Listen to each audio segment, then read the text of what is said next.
In early May, I covered several pieces of store-bought ginger with a couple of inches of soil in this container, and by the middle of July, it was starting to grow, but still wasn't all that impressive yet.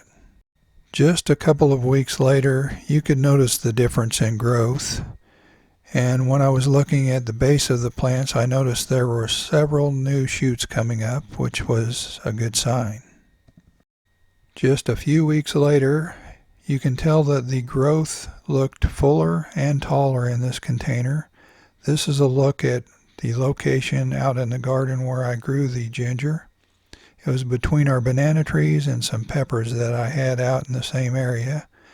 And the ginger seemed to appreciate the shade that it got from the banana trees in the afternoon. When I noticed that the plant was getting quite a bit of yellow in it, I thought it was probably time to harvest.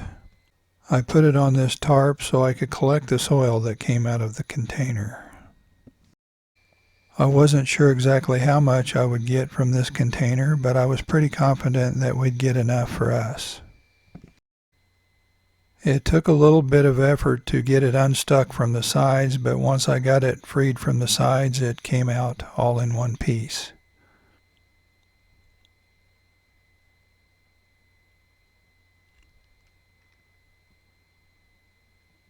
I'm just glad it wasn't a larger container. As you can see, there's some pretty healthy roots in this container. And if you put a container like this in contact with the ground and don't disturb it, sometimes those roots will actually go down into the ground below the container. And they can get some added nutrients and moisture from the soil below. Many times ginger will produce new growth in a straight line, and sometimes you can pull those off all in one piece, like this piece here. And there's a little dried up piece of the original ginger that I planted. And right next to that, you can see some new growth that's just starting to stick above the soil. At this point, I was just trying to shake off as much of the soil as I could so we could get a better look at the ginger root. Once I had all the soil off that I could easily remove, it was time to take it over and hit it with a garden hose. Even though I'll wash it off again once I get it indoors, I like to remove as much soil as I can while I have it outside. That way there won't be as much of a mess inside. As you can see, there's a pretty healthy root system, and some of those fine roots are holding on to that soil pretty well. Even though it seems a little tedious, it really doesn't take all that long before you can get them pretty clean.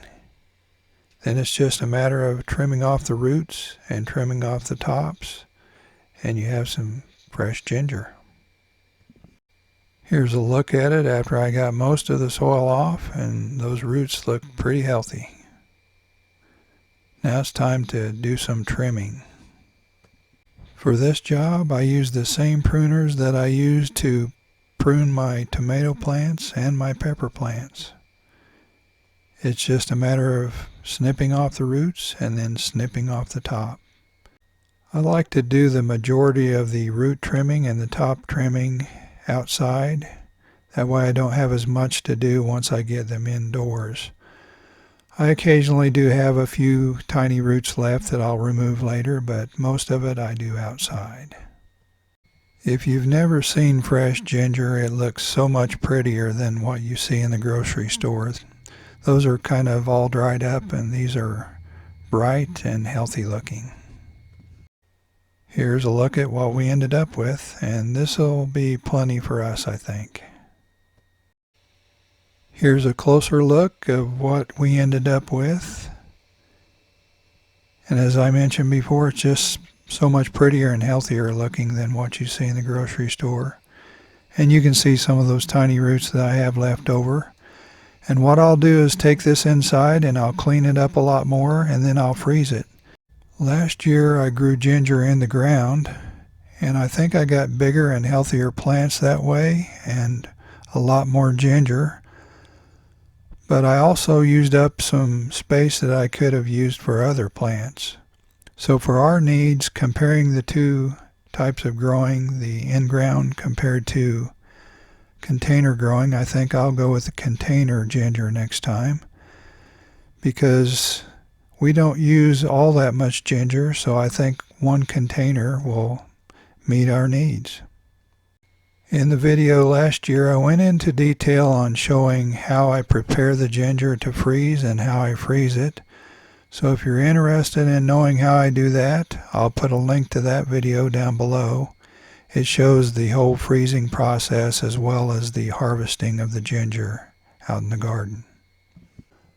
When I was trimming up the ginger, I found these 3 tiny plants.